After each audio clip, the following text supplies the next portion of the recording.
Hello students, आप सभी का मेरी विज्ञान की क्लास में स्वागत है। स्टूडेंट्स, आज की क्लास में हम कोशिका का अध्ययन करेंगे। तो सबसे पहला क्वेश्चन यही होता है कि जीव विज्ञान में कोशिका का अध्ययन क्या कहलाता है। तो इसका आंसर है जीव विज्ञान की वह शाखा जिसके अंतर्गत कोशिका का अध्ययन किया जाता है, कोशिका विज्ञान या साइटोलॉजी कहलाती है। साइटोलॉजी या कोशिका विज्ञान के पिता कौन है, अर्थात किसने साइटोलॉजी या कोशिका विज्ञान की स्थापना की थी, या हम यह भी कह सकते हैं कि कोशिका विज्ञान से संबंधित सबसे पहला कार्य किसने किया था। तो इसका आंसर है कोशिका विज्ञान के पिता के रूप में हम रॉबर्ट हुक को मान्यता देते हैं। इसके पश्चात आधुनिक कोशिका विज्ञान के पिता, आधुनिक कोशिका विज्ञान के पिता के रूप में किसे मान्यता दी जाती है या किसे आधुनिक कोशिका विज्ञान का पिता कहा जाता है। तो इसका आंसर है स्वानसन के लिए आधुनिक कोशिका विज्ञान का पिता कहा जाता है। इसके पश्चात हमें अपने भारत की ओर भी देखना है कि भारत में कोशिका विज्ञान से संबंधित सबसे ज्यादा कार्य किसने किया था। और भारत में कोशिका विज्ञान से संबंधित सबसे ज्यादा कार्य A.K. शर्मा, इनका पूरा नाम श्री अरुण कुमार शर्मा है, इन्होंने किया था। अतः भारतीय कोशिका विज्ञान के पिता के रूप में श्री A.K. शर्मा जी के लिए मान्यता दी जाती है। इसके पश्चात हम जानते हैं कि कोशिका काफी छोटी संरचना होती है। इस छोटी संरचना को हम अपनी खाली आंखों के द्वारा नहीं देख सकते हैं। इस संरचना को देखने के लिए हमें माइक्रोस्कोप या सूक्ष्मदर्शी की आवश्यकता होती है। और सबसे पहले कोशिका को देखने के लिए जो सूक्ष्मदर्शी बनाया था वह ल्यूवेनहॉक ने बनाया था। इसलिए ल्यूवेनहॉक के लिए माइक्रोस्कोप या सूक्ष्मदर्शी का पिता भी कहते हैं। बिना सूक्ष्मदर्शी की खोज के कोशिका विज्ञान का अध्ययन करना और इतनी बारीक बारीक संरचनाओं को देखना संभव नहीं होता था। इसके पश्चात क्वेश्चन आता है कि जिस कोशिका का हमने अध्ययन किया है या जिस सेल का हमने अध्ययन किया है, इस सेल का क्या अर्थ है और इस सेल के लिए हम किस प्रकार से परिभाषित कर सकते हैं। तो हम शुरू करते हैं अब सेल। सेल शब्द का अर्थ क्या होता है। सेल शब्द का अर्थ होता है ए स्मॉल कंपार्टमेंट। कंपार्टमेंट का मतलब होता है कक्ष। स्मॉल का मतलब होता है छोटा, अर्थात एक छोटा कक्ष इस सेल शब्द का अर्थ होता है। और प्रत्येक जीव, चाहे वह एक कोशिकीय हो या बहुकोशिकीय हो, यूनिसेलुलर हो या मल्टी सेलुलर हो, इसके शरीर का निर्माण कोशिका से ही होता है। तो इस आधार पर हम कोशिका के लिए जीवों की रचनात्मक एवं कार्यात्मक इकाई भी कहते हैं। कोशिका के लिए हम जीवों की, इसको थोड़ा समझ लें, जीवों की रचनात्मक व कार्यात्मक इकाई कहते हैं। कोशिका जीवों की रचनात्मक, इन्हीं से कोई भी जीव बनता है, इसलिए रचनात्मक है। कोशिका जीवों की रचनात्मक व कार्यात्मक, अर्थात जीवों के शरीर में होने वाला छोटा से छोटा कार्य भी कोशिका के द्वारा ही संपन्न होता है। वह कोशिका जीवों के शरीर के किसी भी अंग तंत्र की हो सकती है, इसलिए इसे कार्यात्मक इकाई भी कहते हैं। रचनात्मक व कार्यात्मक इकाई होती है। इसके पश्चात हम देखते हैं कि जो कोशिका होती है यह कोशिका एक छोटी या एक पतली झिल्ली के द्वारा घिरी हुई होती है। कोशिका एक पतली झिल्ली या मेम्ब्रेन के द्वारा घिरी होती है।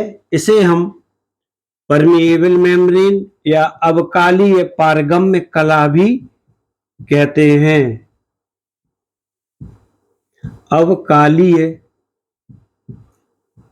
पारगम्य कला कहते हैं।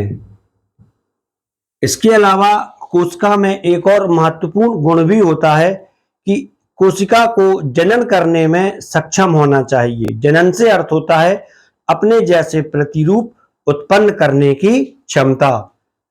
कोशिका में जनन या रिप्रोडक्शन भी होना चाहिए। इसकी बहुत सारी विधियां होती हैं जो एक कोशिकीय जीवों के लिए अलग होती हैं और बहुकोशिकीय जीवों के लिए अलग होती हैं। इसके अतिरिक्त कोशिका में सजीवों के भी सारे गुण होना चाहिए, क्योंकि जब सजीवों के गुण कोशिका में ही नहीं होंगे तब यह जंतु में भी कहां से आएंगे। तो कोशिका में सजीवों के गुण होना चाहिए या जीवन के गुण होना चाहिए। ये कोशिका के कुछ महत्वपूर्ण पॉइंट थे। जीवों की रचनात्मक और कार्यात्मक इकाई होती है। अपकालीय पारगम्य कला या परमिएबल मेम्ब्रेन भी बोल सकते हैं, प्लाज्मा मेम्ब्रेन से घिरी होती है। इसमें जनन या रिप्रोडक्शन की क्षमता होना चाहिए और इसके अतिरिक्त इसे जीवन के गुण भी प्रदर्शित करना चाहिए। इन्हीं गुणों के आधार पर हम कोशिका की परिभाषा निम्न प्रकार से दे सकते हैं। कोशिका की परिभाषा या डेफिनेशन। इन्हीं गुणों के आधार पर हम कोशिका को परिभाषित करते हैं। कोशिका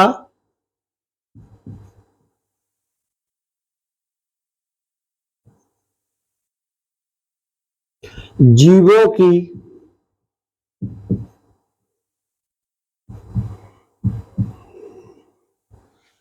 कोशिका जीवों की रचनात्मक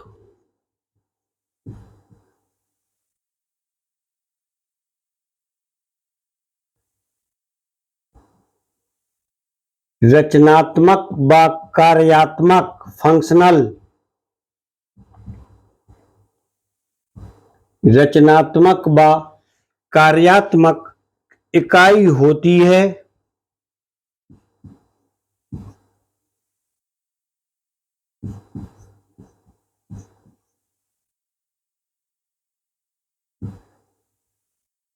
यह अपकालीय पारगम्य कला से घिरी होती है। तो हम लिखते हैं या हम लिखेंगे जो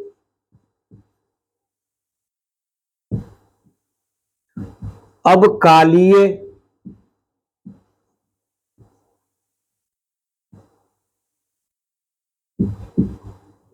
पारगम्य कला प्लाज्मा मेम्ब्रेन, जो अपकालीय पारगम्य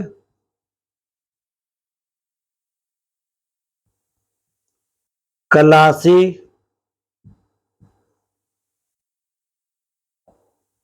घिरी होती है। इसके पश्चात इसमें जनन लिखा है, अर्थात जनन की क्षमता होती है, घिरी होती है। इसमें जनन या रिप्रोडक्शन की क्षमता होती है। रिप्रोडक्शन अपने जैसे प्रतिरूप उत्पन्न करने की क्षमता। इसमें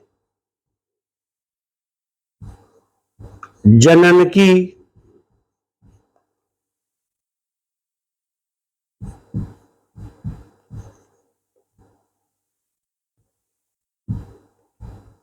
क्षमता होती है। क्षमता होती है। ब, वे सभी गुण होते हैं जिन्हें हम सामान्य रूप से जीवन कहते हैं। ब, वे सभी गुण होते हैं, वे सभी गुण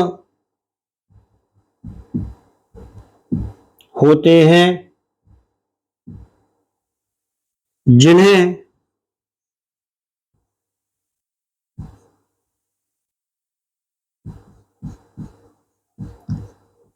सामान्य रूप से हम जीवन कहते हैं। अर्थात कोशिका में जीवन के सभी गुण पाए जाते हैं, जैसे वृद्धि हुआ, विकास हुआ, उत्तेजनशीलता हुई इत्यादि गुण, जिन्हें सामान्य रूप से हम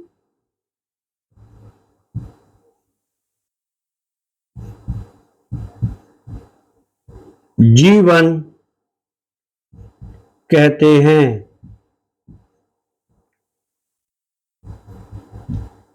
यह कोशिका की परिभाषा थी, यहां से लेके यहां तक। कोशिका जीवों की रचनात्मक व कार्यात्मक इकाई होती है, जो अपकालीय पारगम्य कला से घिरी होती है। इसमें स्वजनन की सामर्थ्य होती है व वे सभी क्रियाएं होती हैं जिन्हें हम जीवन कहते हैं। यह कोशिका की परिभाषा थी। तो आपने कोशिका विज्ञान या साइटोलॉजी के जो इतिहास है उसका अध्ययन कर लिया है।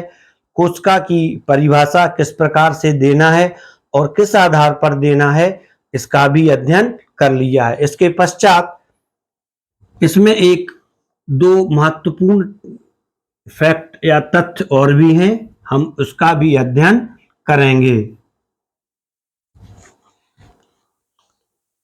कोशिकावाद या कोशिका सिद्धांत। कोशिका सिद्धांत का प्रतिपादन किसने किया था? ये भी कोशिका का इतिहास ही है। कोशिका सिद्धांत का प्रतिपादन का मतलब है किसने दिया था। कोशिका सिद्धांत का प्रतिपादन स्लाइडेन व स्वान नामक वैज्ञानिकों ने किया था। स्लाइडेन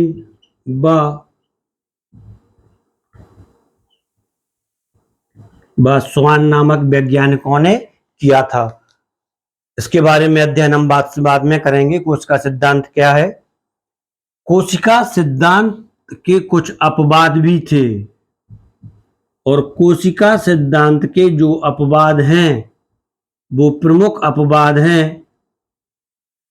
अपवाद से मतलब होता है जो इस सिद्धांत का पालन नहीं करते हैं। Exceptional cases.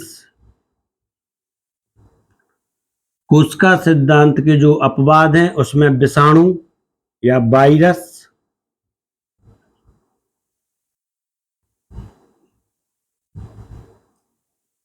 जीवाणु,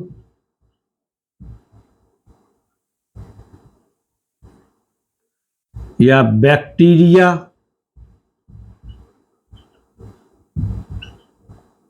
विषाणु,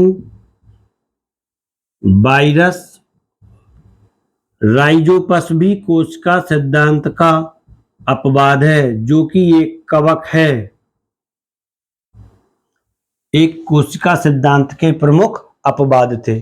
इसके पश्चात एक और इम्पोर्टेंट चीज है कि कोशिका का अल्ट्रा स्ट्रक्चर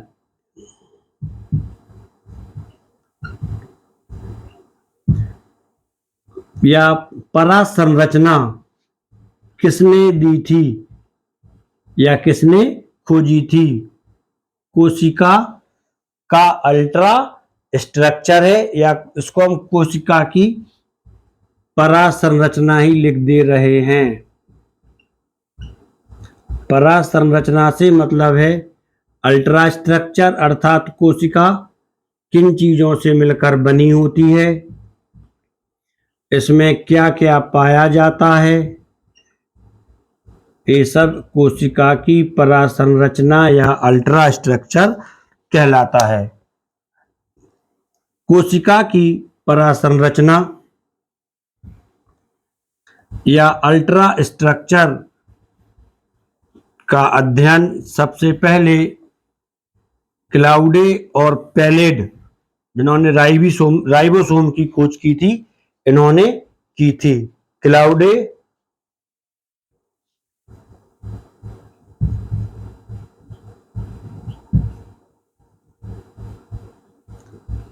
क्लाउडेबा पैलेड ने की थी। ये खोज इंपॉर्टेंट थी। क्वेश्चन आता है ये वाली खोज इंपॉर्टेंट क्यों थी? तो इसका आंसर है कि इन वैज्ञानिकों को कोशिका की अल्ट्रा संरचना या परासंरचना की खोज के लिए नोबेल पुरस्कार दिया गया था। इस खोज के लिए इन्हें नोबेल पुरस्कार दिया गया था। नोबेल, जो कि डायनामाइट के आविष्कारक नोबेल के नाम पर दिया जाता है।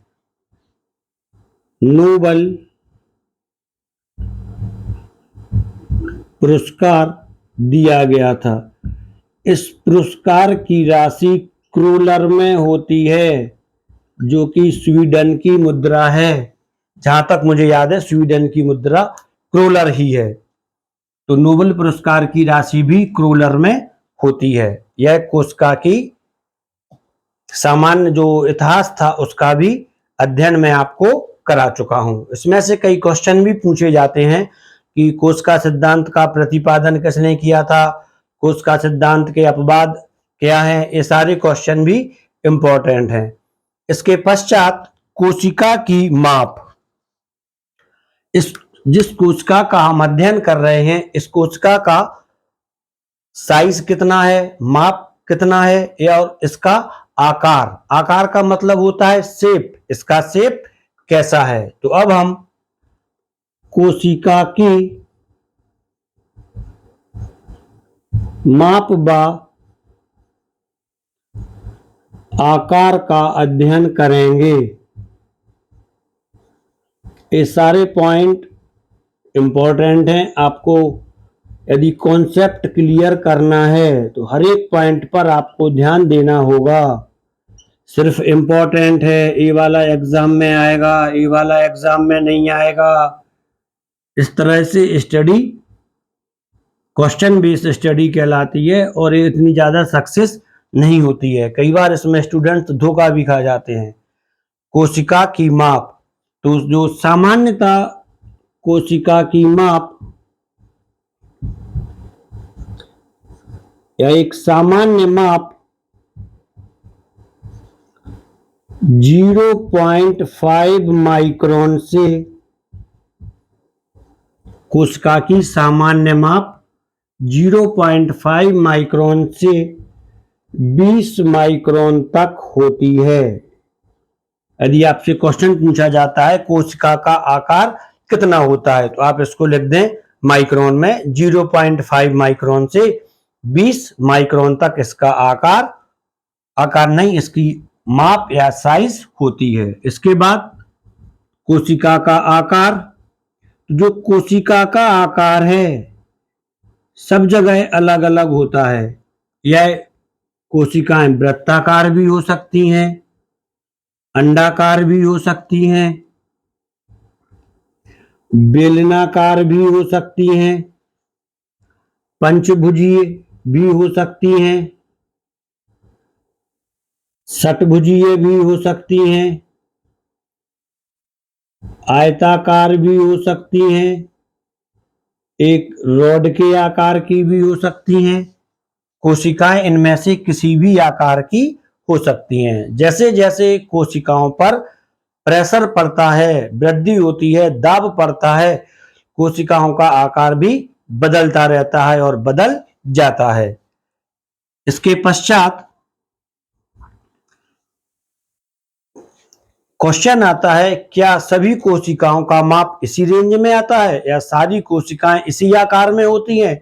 तो इसका आंसर है ऐसा नहीं है। कई कोशिकाएं इससे छोटी भी होती हैं, काफी छोटी होती हैं, और कई कोशिकाएं इससे बड़ी होती हैं। यह कोशिकाओं का एक सामान्य माप है, एक सामान्य मेजरमेंट है। तो सबसे छोटी कोशिका कौन सी है और इसका आकार क्या होना चाहिए? जो सबसे छोटी कोशिका है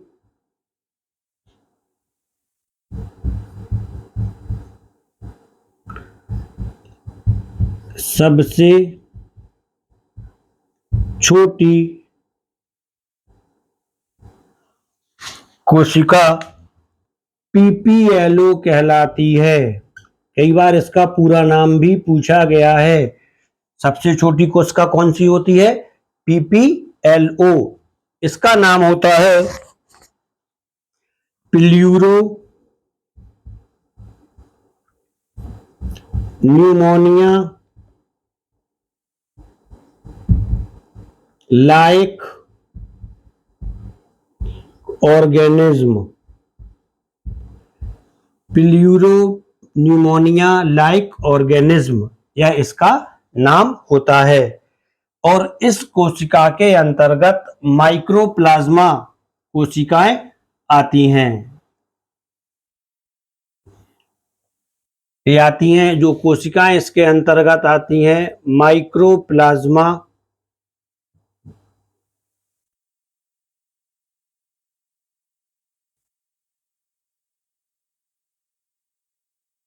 लेडल, इसको हिंदी में ही लिख रहा हूं, बाई, और जो दूसरी कोशिका होती है वह माइक्रोप्लाज्मा गैलिकोसेप्टम होती है। माइक्रोप्लाज्मा गैलिकोसेप्टम है।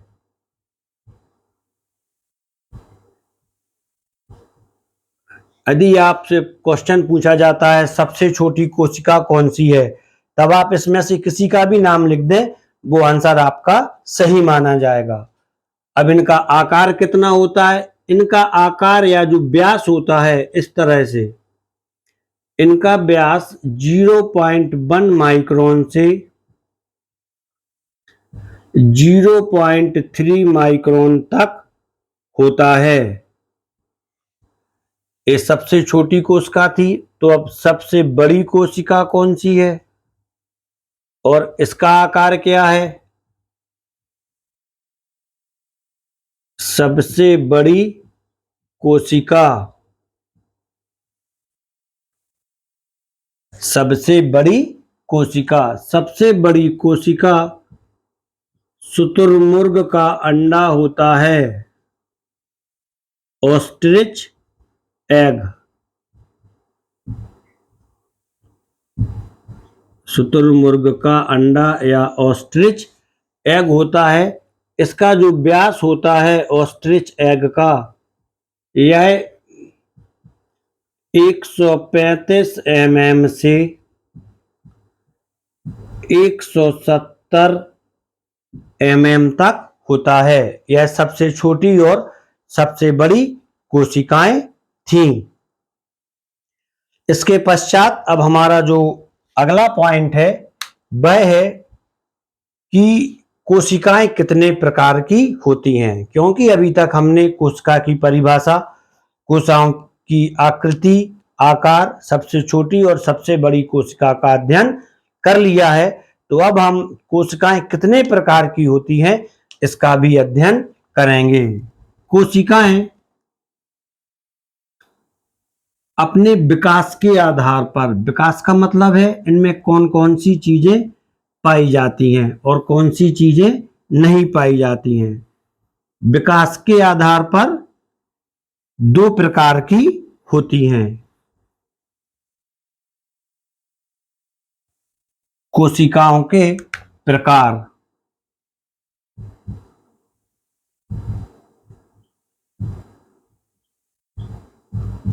मैं आपको बता ही चुका हूं, कोशिकाएं दो प्रकार की होती हैं। और किस आधार पर होती हैं?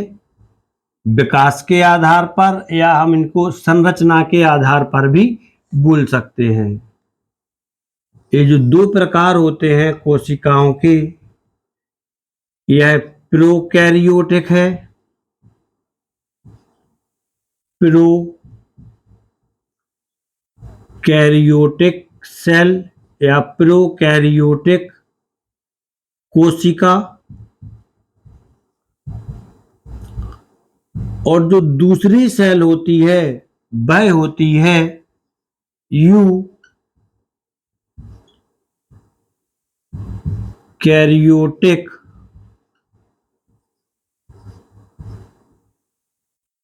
कोशिका या सेल। अब क्वेश्चन आता है कि इसमें विकास कहां से आ गया और इसकी संरचना कहां से आई है। तो इनके नाम में ही इनकी संरचना और इनकी परिभाषा छिपी हुई है, लिखी हुई है। सबसे पहले हम प्रोकैरियोटिक कोशिका का अध्ययन करेंगे या इसकी स्टडी करेंगे। इसका नाम लिखें प्रोकैरियोटिक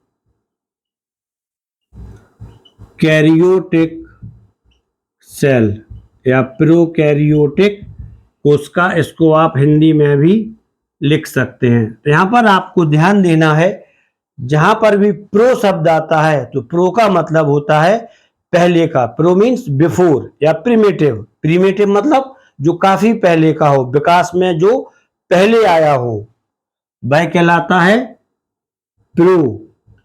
प्रो का मतलब होता है प्रीमेटिव या बिफोर, या इसको हिंदी में भी हम सरल शब्दों में लिख सकते हैं अल्प विकसित या कम विकसित।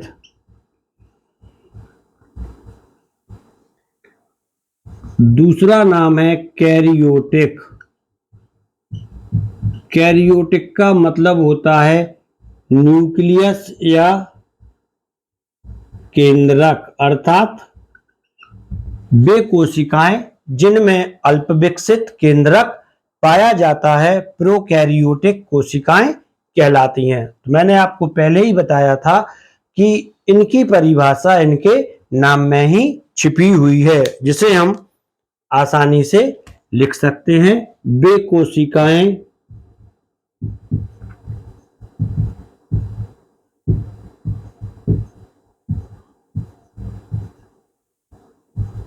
जिनमें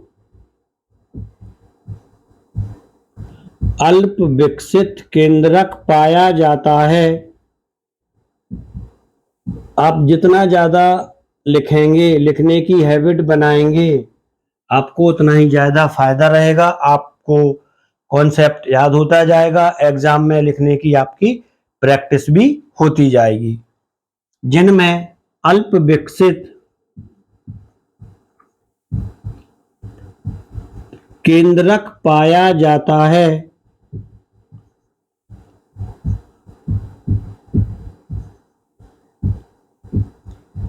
प्रोकैरियोटिक, शॉर्ट में लिख दिया है पीके, प्रोकैरियोटिक कोशिकाएं कहलाती हैं या प्रोकैरियोटिक कोशिका कहलाती है। क्योंकि यहाँ पे कोशिकाएं लिखा है तो यहाँ पर भी कोशिकाएं कर दें। प्रोकैरियोटिक कोशिकाएं कहलाती हैं। इन कोशिकाओं में केंद्रक अल्प विकसित है, अर्थात इस प्रकार की कोशिकाओं में जो केंद्रक होता है सीधे कोशिका द्रव्य के संपर्क में रहता है। कोशिका द्रव्य और केंद्रक के बीच में कोई संरचना नहीं पाई जाती है, जिसे कि केंद्रक के चारों ओर की संरचना जो केंद्रक को और कोशिका द्रव्य को अलग करती है वह न्यूक्लियर मेम्ब्रेन या केंद्रक झिल्ली कहलाती है। इस कोशिका में केंद्रक झिल्ली नहीं पाई जाती है। इन कोशिकाओं में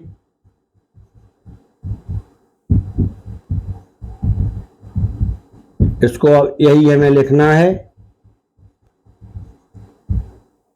केंद्रक झिल्ली नहीं पाई जाती है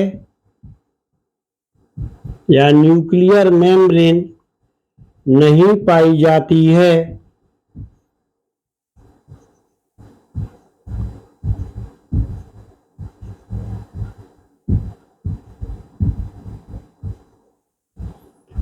केंद्रक झिल्ली नहीं पाई जाती है जिससे केंद्रक तो उसमें होता ही नहीं है, अल्प विकसित केंद्रक है जो कि डीएनए का बना होता है, जिससे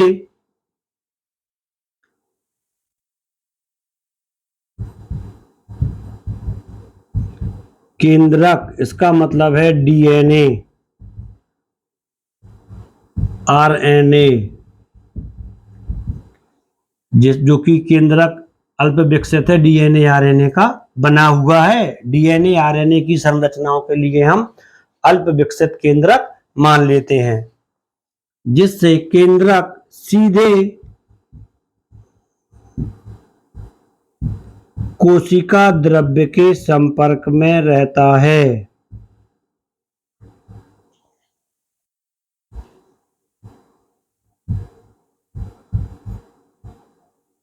साइटोप्लाज्म कोशिका द्रव्य के संपर्क में रहता है। ये प्रोकैरियोटिक कोशिका का सामान्य अध्ययन था। अब क्वेश्चन आता है कि इस प्रकार की कोशिकाएं किस प्रकार के जीवों में पाई जाती हैं। तो ये तो स्पष्ट है कि प्रोकैरियोटिक कोशिकाएं बहुकोशिकीय जीवों में नहीं पाई जाएंगी।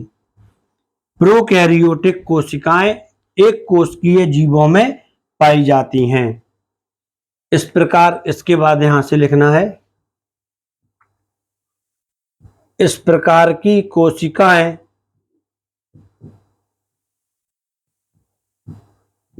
प्रोकैरियोटिक कोशिकाएं बैक्टीरिया, विषाणु,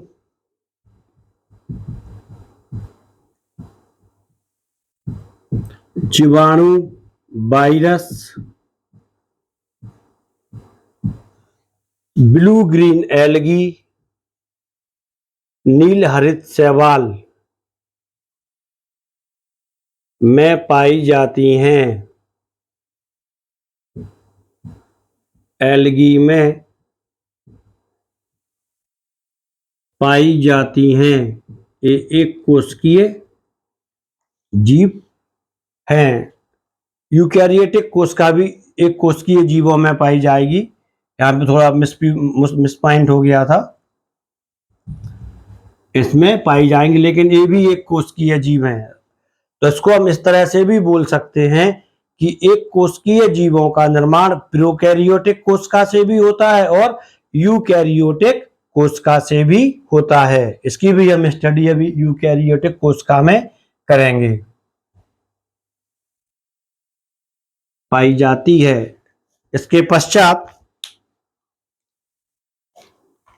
प्रोकैरियोटिक कोशिका की संरचना कैसी होती है,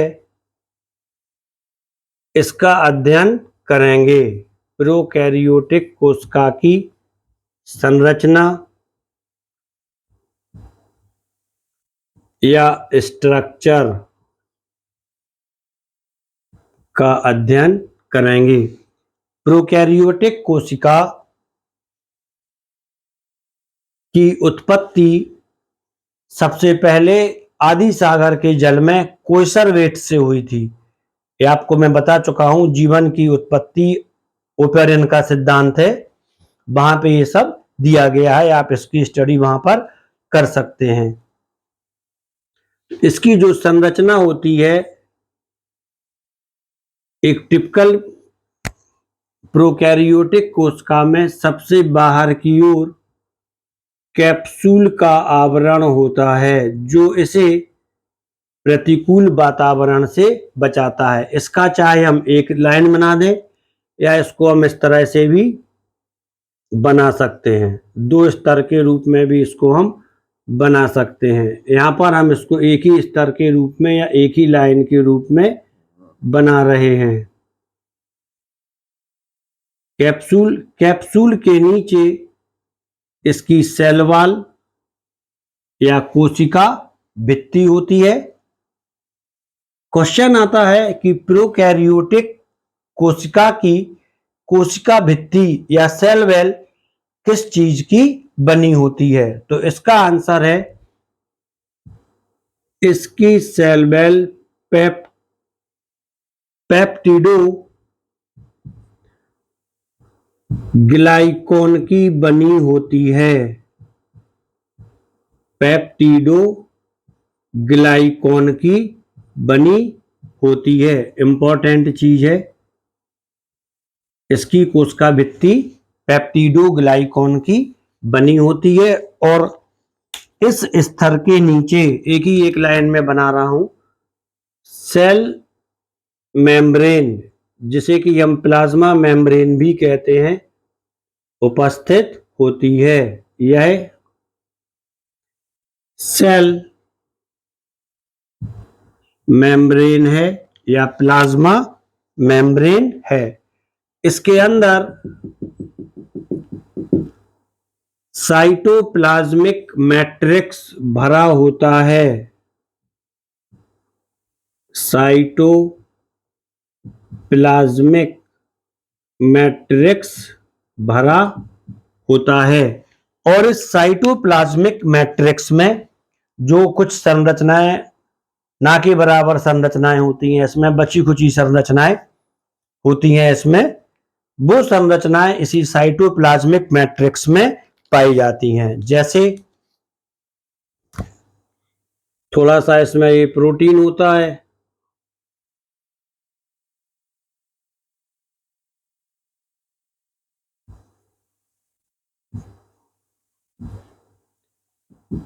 इसमें राइबोसोम होते हैं,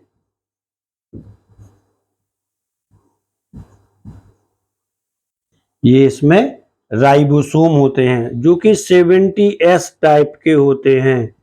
70S, ये 70S क्या है, इसकी भी स्टडी हम राइबोसोम के साथ ही करेंगे। इसके अलावा इसमें सिंगल स्ट्रैंड, ये सिंगल स्ट्रैंड है, सिंगल स्ट्रैंड है तो ये RNA रहेगा, पूरा नाम राइबो न्यूक्लिक एसिड। और इसके अलावा इसमें यदि हम डबल स्ट्रैंड बना देते हैं इस तरह से, तो ये जो डबल स्ट्रैंड बना है ये डबल स्ट्रैंड DNA होता है। यह प्रोकैरियोटिक कोशिका की सामान्य संरचना थी। इसे हम इसी रूप में लिख देते हैं। जो साइटोप्लाज्मिक मैट्रिक्स है यह अर्ध तरल जेली जैसी संरचना होती है। अर्ध तरल, सॉस से थोड़ी गाढ़ा रहेगा और जेल से थोड़ी पतला रहेगा।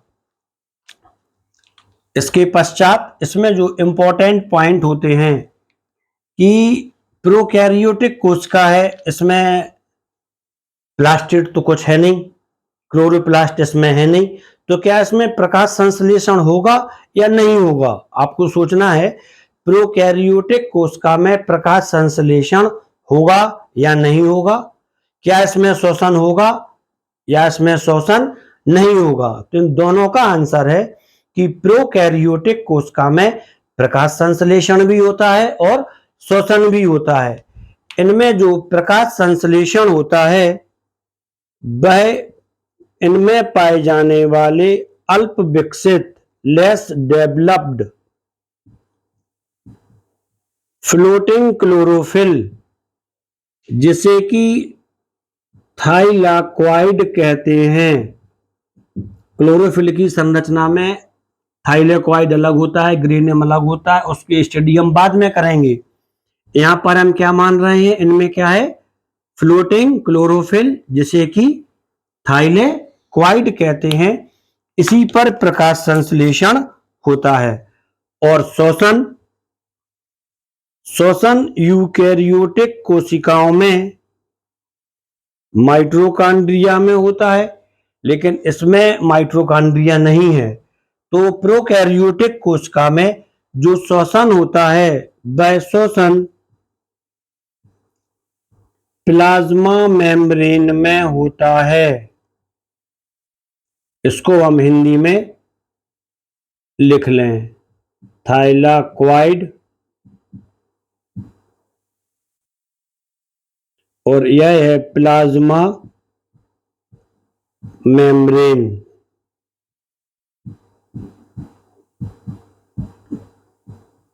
या प्लाज्मा झिल्ली में श्वसन होता है। इसकी कोशिका भित्ति किस चीज की बनी होती है?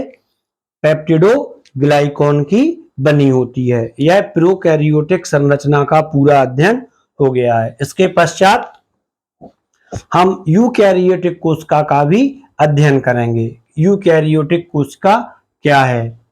यूकैरियोटिक कोशिका, अब इसको यहां से अलग कर देंगे और यूकैरियोटिक कोशिका आ जाती है। ये यूकैरियोटिक कोशिका दो प्रकार की होती है। नंबर 1 जंतु कोशिका या एनिमल सेल,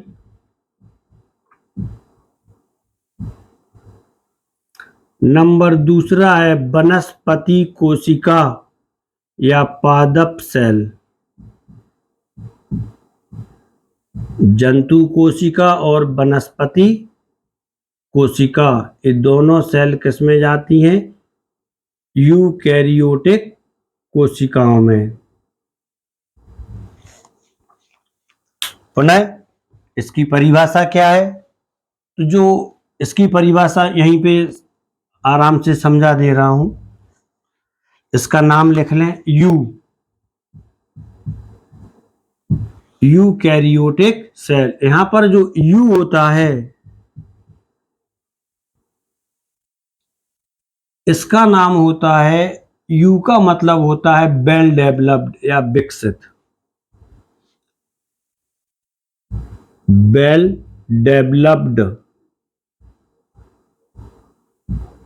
या विकसित। कैरियोटिक मतलब केंद्रक, अर्थात वे कोशिकाएं जिनमें विकसित केंद्रक पाया जाता है। पीके लिखा था, इसको अब ईके कर दिया। यूकैरियोटिक कोशिकाएं कहलाती है। इन कोशिकाओं में विकसित केंद्रक है तो केंद्रक झिल्ली भी होती है, यही कर देना है। इन कोशिकाओं में केंद्रक झिल्ली पाई जाती है, जिससे केंद्रक सीधे कोशिका द्रव्य के संपर्क में, जब केंद्रक झिल्ली पाई जाएगी तो सीधे कोशिका द्रव्य के संपर्क में नहीं रहता है।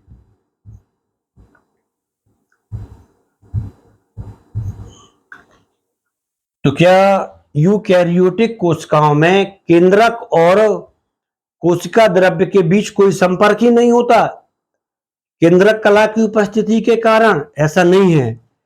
जो केंद्रक होता है, केंद्रक के चारों ओर जो केंद्रक झिल्ली या न्यूक्लियर मेम्ब्रेन पाई जाती है, उस न्यूक्लियर मेम्ब्रेन में कई जगह छोटे छोटे छिद्र होते हैं जिन्हें हम न्यूक्लियोपोर कहते हैं। इस तरह से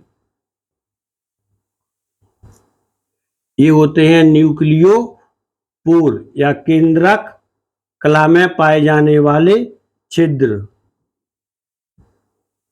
इसी न्यूक्लियोपोर के द्वारा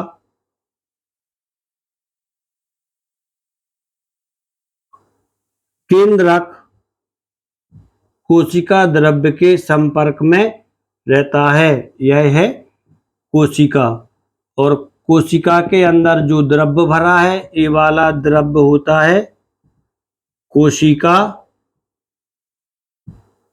द्रव्य या साइटोप्लाज्म। और इन्हीं न्यूक्लियोपोर के द्वारा केंद्रक का केंद्रक द्रव्य और कोशिका का कोशिका द्रव्य एक दूसरे से संपर्क में रहते हैं। ये जो यूकैरियोटिक कोशिका का विकसित केंद्रक है, इसके 4 भाग होते हैं। सबसे पहला भाग इसमें है केंद्रक कला।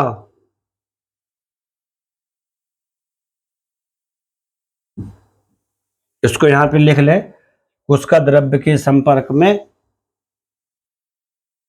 नहीं रहता है। इनमें से मतलब है यूकैरियोटिक कोशिकाओं में केंद्रक, जिसे कि ब्रेन ऑफ सेल भी कहते हैं, केंद्रक के निम्न भाग होते हैं। निम्न भाग से मतलब है स्पष्ट है, 4 भाग होते हैं। नंबर 1 केंद्रक कला या न्यूक्लियर मेम्ब्रेन, इसके अंदर जो द्रव भरा रहेगा। नंबर 2 केंद्रक द्रव कहलाएगा या न्यूक्लियो प्लाज्म कहलाएगा।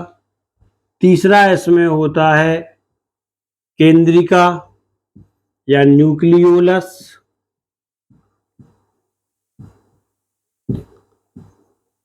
और इस केंद्रिका के चारों ओर क्रोमैटिन नेटवर्क, इसके चारों ओर मिलता है क्रोमैटिन नेटवर्क। ये सबसे ज्यादा इंपॉर्टेंट है, क्रोमैटिन नेटवर्क, क्योंकि जो क्रोमैटिन नेटवर्क है ये डीएनए से मिलकर बना होता है। और इस डीएनए, एग्जाम्पल के तौर पर ये डीएनए हो गया, और इस डीएनए पर जो गांठनुमा संरचनाएं पाई जाती हैं, इन्हीं गांठनुमा संरचनाओं को जीन कहते हैं, और ये जीन जेनेटिक्स के लिए उत्तरदायी होते हैं, अर्थात आनुवांशिक लक्षणों के एक पीढ़ी से दूसरी पीढ़ी तक पहुंचाने के लिए उत्तरदायी होते हैं। तो स्टूडेंट्स, अभी आपने प्रोकैरियोटिक कोशिका और यूकैरियोटिक कोशिका का अध्ययन कर लिया है। यूकैरियोटिक कोशिका का जो संरचना होती है उसका अध्ययन हम अलग से करेंगे। अभी हमें एक पॉइंट की स्टडी और करना है, वह है प्रोकैरियोटिक कोशिका और यूकैरियोटिक कोशिका में अंतर।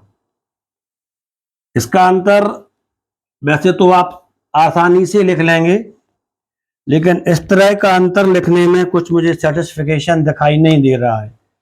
तो इसका अंतर हम इस प्रकार से लिखेंगे। सबसे पहले टॉपिक प्रोकैरियोटिक कोशिका, ईयू यूकैरियोटिक कोशिका। सबसे पहला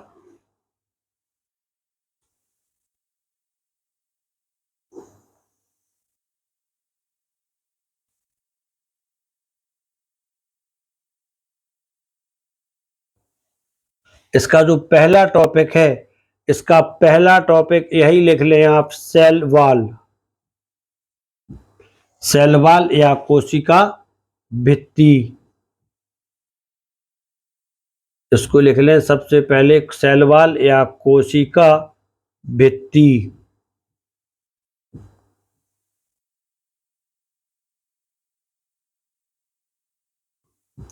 इनकी जो सेल वॉल या कोशिका भित्ति प्रोकैरियोटिक में भी पाई जाती है और यूकैरियोटिक में भी पाई जाती है, लेकिन यूकैरियोटिक कोशिकाओं में सिर्फ वनस्पति कोशिकाओं में होती है, जंतु कोशिका में नहीं होती है। इसकी जो कोशिका भित्ति होती है, प्रोकैरियोटिक कोशिका की कोशिका भित्ति गैलिप्टो नहीं है, प्लाज्मिडो, इसकी जो कोशिका भित्ति वो हमने बताई थी अभी आपको। इसकी कोशिका भित्ति ये आपकी पेप्टिडो ग्लाइकॉन की बनी होती है। कंफ्यूजन हो जाती है कई बार, कई सारे नाम एक साथ दिमाग में चलते हैं। पेप्टिडो ग्लाइकॉन की बनी होती है, और जो इनकी कोशिका भित्ति होती है यह सेलुलोज की बनी होती है, जो कि एक पॉलीसैकेराइड है, कार्बोहाइड्रेट्स में आता है। सेलुलोज भी सही आंसर है, पॉलीसैकेराइड भी सही आंसर है, कार्बोहाइड्रेट्स भी सही आंसर है। इसके बाद इसमें होता है, दूसरा पॉइंट आता है जेनेटिक मटेरियल। जेनेटिक मटेरियल, इसको हिंदी में लिखते हैं आनुवांशिक पदार्थ। आनुवांशिक पदार्थ, प्रोकैरियोटिक आनुवांशिक पदार्थ डीएनए आरएनए होते हैं, इसमें दोनों पाए जाते हैं। साथ में हिस्टोन प्रोटीन भी होती है, डी इसमें नहीं रहेगी, यूकैरियोटिक में रहेगी। डीएनए आरएनए होती है और इसमें डीएनए पाया जाता है, आनुवांशिक पदार्थ। इसके पश्चात जो इसका तीसरा पॉइंट है वह प्रकाश संश्लेषण या फोटो सिंथेसिस है। इसको भी मैं बता चुका हूं, प्रकाश संश्लेषण। इनमें जो प्रकाश संश्लेषण होता है वह थाइलाकॉइड में होता है या फ्लोटिंग क्लोरोफिल में होता है। इसके अतिरिक्त जो प्रकाश संश्लेषण होता है बैक्टीरिया में, बैक्टीरियो क्लोरोफिल पाया जाता है। इसको हिंदी में लिख लें, बैक्टीरियो क्लोरोफिल पाया जाता है। और यूकैरियोटिक कोशिका में प्रकाश संश्लेषण के लिए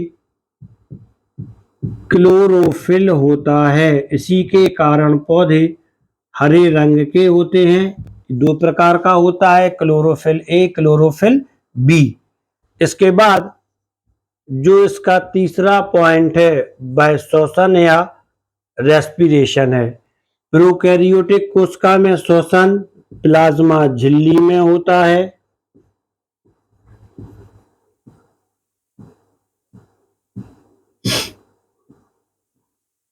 इसमें श्वसन माइटोकॉन्ड्रिया में होता है, power house of cell mitochondria के लिए कहते हैं, इसीलिए इसे माइटोकॉन्ड्रिया को पावर हाउस ऑफ सेल कहते हैं। श्वसन प्रकाश 1 2 3 4, एक अंतर इसकी परिभाषा में हो ही जाएगा, प्रोकैरियोटिक में कौन सा है और यूकैरियोटिक में एक एक का अंतर 5, तो ये 5 पॉइंट हो जाते हैं। इसके बाद भी इसमें है, छठवां पॉइंट है राइबोसोम।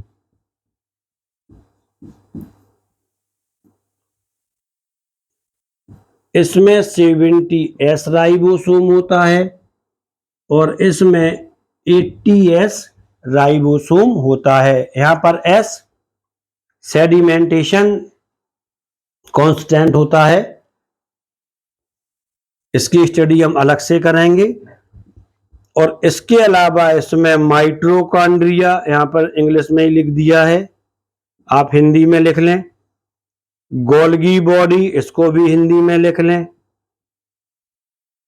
माइटोकॉन्ड्रिया, गोल्गी बॉडी, अंतःप्रदब्बी जालिका, endoplasmic reticulum, skeleton of cell, ये सारी चीजें इसमें एब्सेंट होती हैं और ये सारी चीजें इसमें प्रेजेंट होती हैं। आप इस अंतर को अपने हिसाब से किसी भी तरह से लिख सकते हैं। यदि आप चाहें तो इसको लंबा करके या खींचकर भी लिख सकते हैं कि माइटोकॉन्ड्रिया इसमें पाया जाता है, इसमें नहीं पाया जाता है, गोल्गी बॉडी इसमें पाई जाती है, इसमें नहीं पाई जाती है, इसमें पाई जाती है, अंतःप्रदब्बी जालिका इसमें नहीं पाई जाती है, इसमें पाई जाती है। ऐसे आपके अंतर, बहुत सारे अंतर इसमें हो जाते हैं। तो स्टूडेंट्स, अभी हमने जो सेल का स्टडी था उसमें काफी कुछ स्टडी हमने कर ली है, प्रोकैरियोटिक और यूकैरियोटिक। अगली वीडियो में हम जो यूकैरियोटिक सेल्स है, इसकी एनिमल सेल और प्लांट सेल, उनके बीच में डिफरेंस और इनके जो यूकैरियोटिक सेल्स के जो पार्ट होते हैं उसका भी अध्ययन करेंगे। यह आपकी समझ में आ गया है तो आप इसको लिए लाइक कर लें और चैनल के लिए भी सब्सक्राइब कर लें, जिससे कोई टॉपिक आपका छूटे नहीं। धन्यवाद।